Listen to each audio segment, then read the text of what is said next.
Hafidin. Baik, Azimah Asy'ari, silakan. Cubaan soal. Saya percaya rakan saya ini budiman kerana memberi peluang kepada wanita terlebih dahulu untuk memulakan perjuangan untuk Universiti Sains Malaysia ini, tuan dan puan.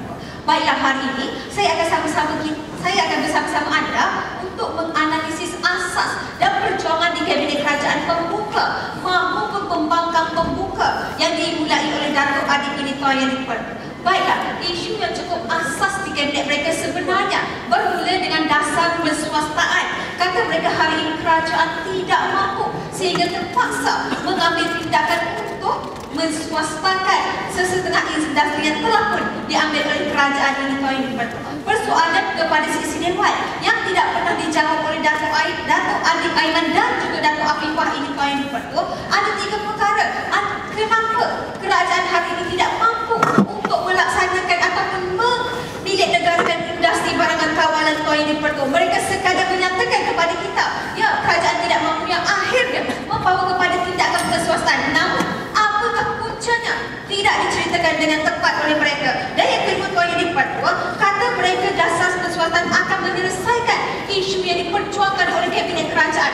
Namun hari ini sedar ataupun tidak sisi dewan, andai dasar perswastaan ini dilaksanakan, ia sebenarnya menyebabkan harga barangan kawalan ini semakin meningkat dan perkara ini menindas pengguna kita, tuan yang diperlukan. Mereka ini tidak sesuai menjadi Presiden Fomka, tuan yang diperlukan. Dan yang ketiga, tuan yang diperlukan, mengenai isu integriti yang diperjuangkan oleh mereka. Dan isu hari ini, tuan yang diperlukan, kata mereka isu integriti ini adalah punca kepada masalah. Persoalan kepada sisi dewan, andai kita melaksanakan dasar perswastaan, boleh ataupun tidak kita menyelesaikan isu integriti ini. Perkara ini tidak dijawab oleh kabinet mereka, tuan yang diperlukan. Dan hari ini, tuan yang diperlukan, kita beralih kepada asas dan perjuangan yang dibawakan oleh Datuk Ikhwan ini, tuan yang diperlukan. Kata beliau hari ini, tuan yang diperlukan, melihat kepada industri simen, keluli lembut dan industri yang berkaitan.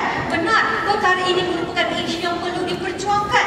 Namun, tuan yang diperlukan, andai isu ini perlu kita perjuangkan sama, kita perlu untuk sama-sama meneliti apakah punca asas yang menyebabkan berlakunya kelembapan dalam industri simen ini, tuan yang diperlukan. Dan hari ini, tuan yang diperlukan, kita perlu untuk kembali kepada faktor pengeluaran makanan, kerana ia merupakan punca paling asas yang akhirnya akan mempengaruhi kos sara hidup, dan kos sara hidup ini akan mempengaruhi gaji yang dimiliki dan akhirnya menentukan kelangsungan industri sesebuah negara, tuan yang diperlukan. Ini asas perjuangan yang kami kembangkan di Kabinet Kerajaan Penutup, tuan yang diperlukan. Dan hari ini, tuan yang diperlukan, kami akan tunjukkan kepada seisi dewan bagaimanakah kerajaan penutup ini akan tampil lebih baik untuk menyelesaikan masalah yang paling asas di dalam segala masalah, iaitu berkaitan dengan makanan asasi sesebuah negara itu sendiri, tuan yang diperlukan. Justru hari ini, tuan yang diperlukan, saya suka untuk menceritakan kepada anda apakah punca sebenarnya harga meningkat mendadak,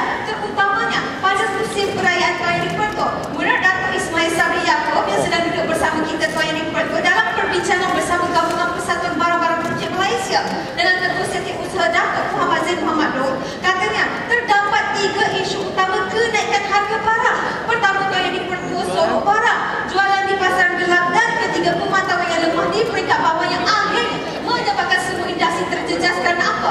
Kos sara hidup kita yang semakin meningkat. Ini asas perjuangan yang dibawakan oleh kerajaan penutup pada hari ini, tuan yang diperlukan. Dan hari ini, tuan yang diperlukan, ini isu asas perjuangan dan kami akan tampilkan kepada anda bagaimanakah, apakah masalah yang berlaku andai kita tidak memilih negarakan industri barangan kawalan ini, tuan yang diperlukan. Dan yang kedua, saya akan tunjukkan kepada sisi dewan bagaimanakah mekanisme yang kami jalankan untuk menangani masalah yang dibawakan oleh Datuk Ikhwan dan juga Datuk Adik ini, tuan yang diperlukan. Sebab itu, Datuk Adik, maksudnya ada tolak dalam isu Datuk Ikhwan pembinaan ini kan. Pertama, yang kedua pada hari ini, apakah ada menafikan isu pasaran gelap ada semua ini tak mekanisme pengawan pada hari ini? Tuan yang diperlukan, pada hari ini kami tidak menolak usul dan cadangan yang dibawakan oleh Datuk Ikhwan ini, tuan yang diperlukan. Namun hari ini kami berbicara dengan lebih teliti, di mana kami mengkaji punca asas kepada masalah yang diperjuangkan oleh kerajaan pembuka, iaitu berkaitan dengan makanan asasi. Perkara inilah yang perlu untuk diteliti kembali oleh Datuk Daniel yang akan bangun sebentar nanti, tuan yang diperlukan. Dan hari ini, tuan yang diperlukan, saya akan bercerita kepada sisi dewan tentang apakah sebenarnya masalah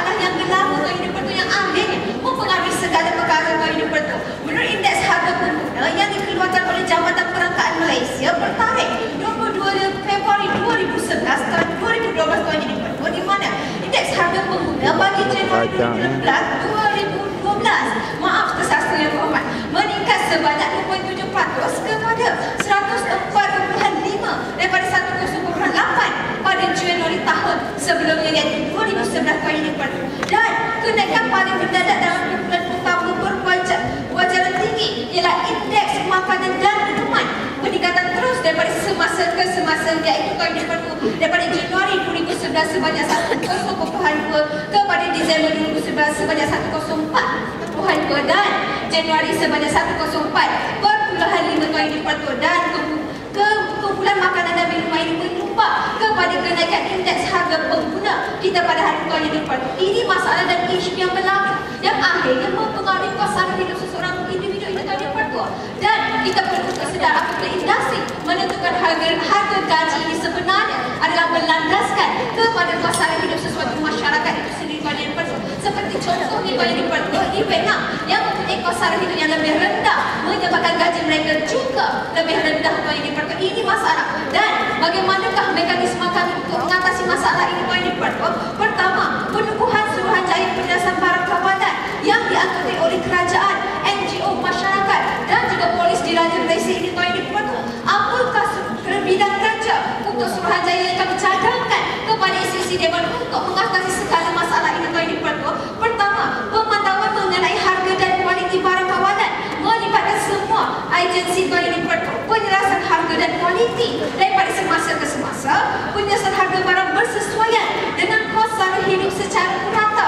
Dan yang ketiga kali lipat, mewujudkan kerjasama dengan PDRM di sempadan untuk mengelakkan penyelundupan dan pesuruh barang yang berlaku terutamanya di musim perayaan, menyelesaikan segala masalah yang timbul di Kabinet Kerajaan Pembuka dan juga pembangkang pembuka ini kali lipat. Justru pada hari kali lipat, saya mohon isi Dewan untuk kita sama-sama meneliti isu asas kepada segala masalah yang berlaku iaitu berpunca daripada makanan dan inilah mekanisme kami